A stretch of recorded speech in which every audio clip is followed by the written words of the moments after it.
El Estado social y democrático de derecho es una forma política que se caracteriza por el compromiso de sus ciudadanos. La forma política del Estado en que uno vive es un asunto de la mayor importancia. No da lo mismo vivir en un Estado que reconoce y garantiza los derechos humanos para toda la población que residir en otro que no hace tal cosa.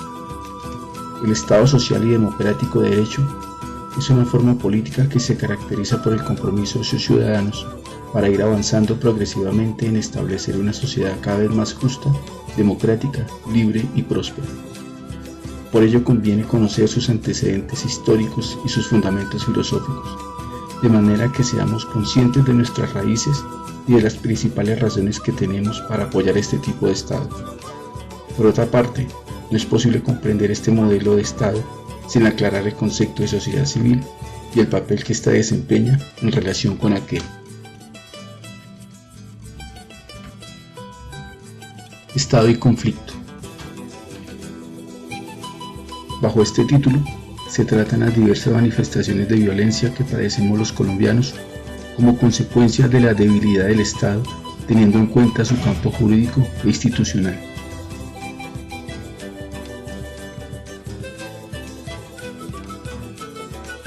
Nos han dominado más por la ignorancia que por la fuerza.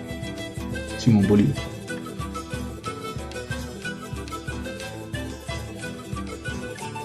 Dentro del campo jurídico se ubica la problemática que está relacionada con la crisis carcelaria, el fracaso de la función rehabilitadora de la pena y la inexistencia de programas de asistencia a las víctimas de delitos, entre otros. En el campo institucional comprende los conflictos derivados de las crisis en las principales funciones del Estado, como la judicial, la legislativa y la ejecutiva.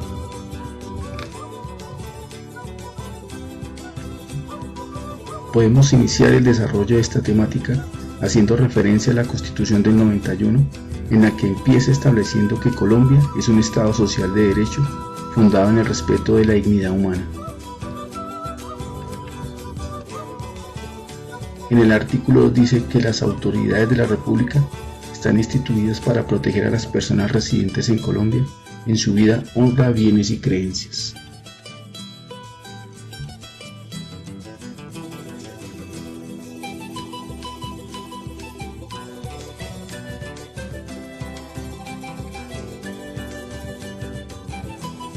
En el primer capítulo de los derechos fundamentales, en el artículo 11 dice: el derecho a la vida es inviolable, no habrá pena de muerte.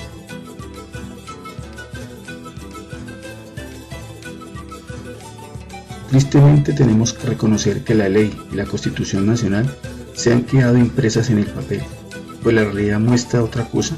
Podemos afirmar que la política colombiana se debate todavía entre la modernidad y la tradición, y que no basta una modificación de la Carta Constitucional para modernizar la vida política del país, aunque las reformas institucionales constituyen un paso adelante. Hace falta un profundo proceso de educación política en la que los cambios sociales acompañen los hechos políticos.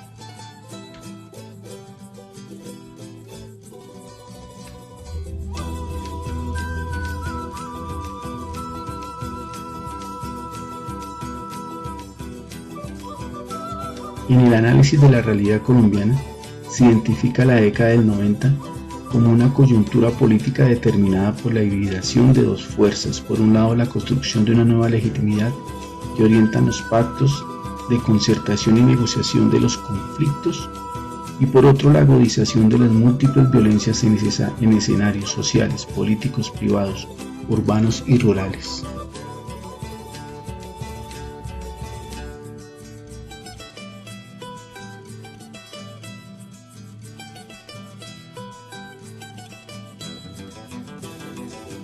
La historia colombiana muestra cómo la violencia y el Frente Nacional reforzaron el bipartidismo y se concentraron en los aspectos estrictamente políticos, el reparto del fortín burocrático y la alternancia presidencial entre los partidos tradicionales, como si los hechos violentos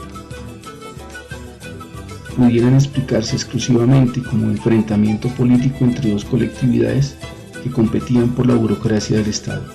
Se olvidaba entonces que el enfrentamiento bipartidista encubría y manifestaba conflictos individuales y sociales de diversa índole.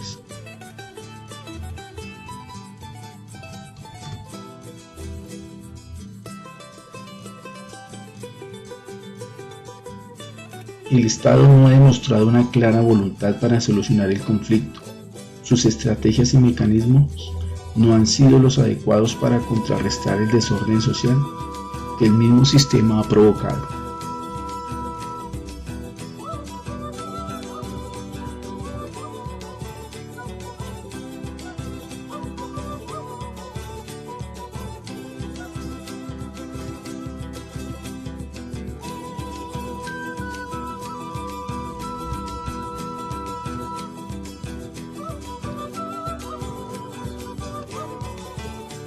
Un balance de la crisis actual de los pilares del Estado, el desmoronamiento de los partidos políticos, se puede observar en las diferentes manifestaciones de violencia y la desmoralización. El Poder Judicial en Colombia no ha cumplido su función de controlar y solucionar estos actos delictivos. Y pasan por alto las normas, reina la impunidad, las leyes se aplican amañadamente, como lo demostró el proceso 8000, en que se vieron involucrados altos funcionarios del gobierno, quienes acomodaban las leyes a su favor. El narcotráfico, con su poder de corrupción inmenso, se ha infiltrado en todos los órganos políticos y judiciales en toda la vida institucional.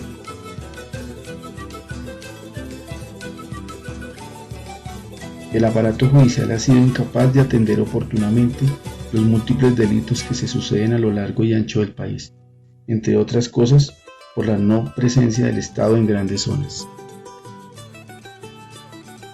El sistema carcelario no se queda atrás, muestra deficiencias y arbitrariedades de diversa índole, como la aplicación desigual de la ley, cárceles de máxima seguridad, que es una comodidad, y la inseguridad y los errores judiciales. En los centros carcelarios se presenta violación a los más elementales derechos humanos, problemáticas de hacinamiento, ineficiencia en la asistencia médica y jurídica, psicológica, la falta de oportunidades de rehabilitación, estudio y trabajo, y así se constata.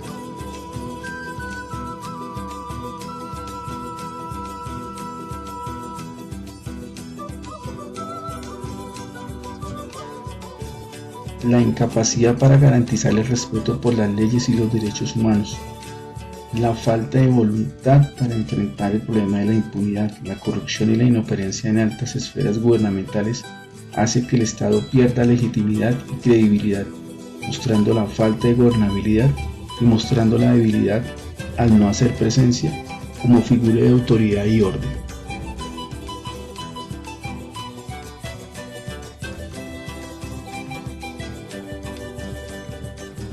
Siguen los viajes de turismo de los parlamentarios y de los magistrados.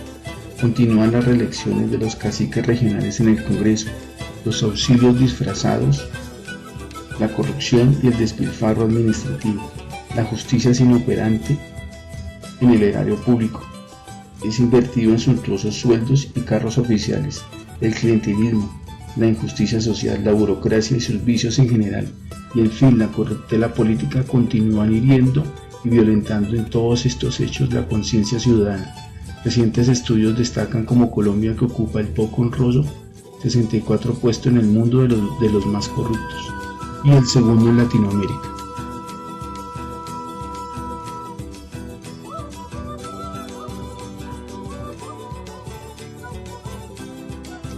El Estado, por otra parte, ha dedicado su capacidad de acción hacia la guerrilla y el narcotráfico, desatendiendo los delitos comunes, lo que han llevado en que en los últimos años la delincuencia común haya crecido. El delito común se ha vuelto una forma de subsistencia económica, motivado entre otras por el elemento y el elevado incremento en el índice de desempleo. Uno de los efectos de la impunidad va más allá de proporcionar a los delincuentes confianza para continuar delinquiendo a voluntad, sin temor a ser procesados. Cuando prevalece la impunidad se desmorona el imperio de la ley en la sociedad, Eso crea las condiciones para el florecimiento de la violencia, permitiendo que miles de crímenes se queden sin castigo.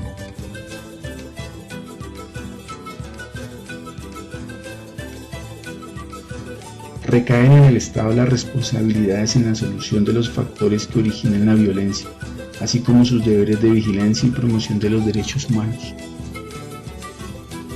Los constantes homicidios y masacres que denuncian la violación de los derechos humanos y la impunidad reinante al tiempo que pone en manifiesto la aparente inoperancia de los organismos estatales y su responsabilidad como generadores de violencia.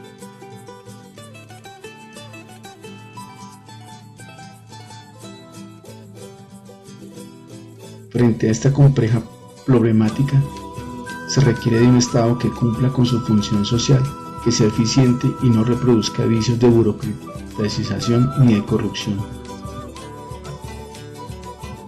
La historia demuestra que no bastan las soluciones a medias, sino una reforma integral a fondo, que cambie las estructuras del poder, las formas de acceder a él y la manera de ejercerlo. La violencia armada en Colombia seguirá cobrando vidas y desconociendo los más elementales derechos. Tales comportamientos resienten a todos los colombianos, especialmente a los estratos populares, que al no encontrar en el gobierno respuestas eficaces a sus necesidades, reaccionan con agresividad y violencia física, desencadenando por el inconformismo y la justicia social. Recordemos que agresividad genera más agresividad y violencia genera más violencia.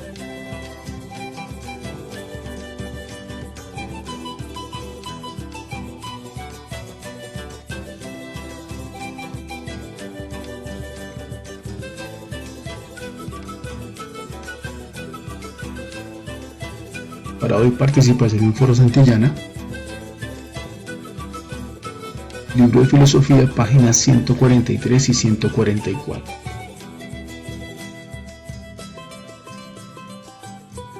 A todos gracias por su atención, les deseo una feliz tarde y nos vemos en el encuentro Zoom.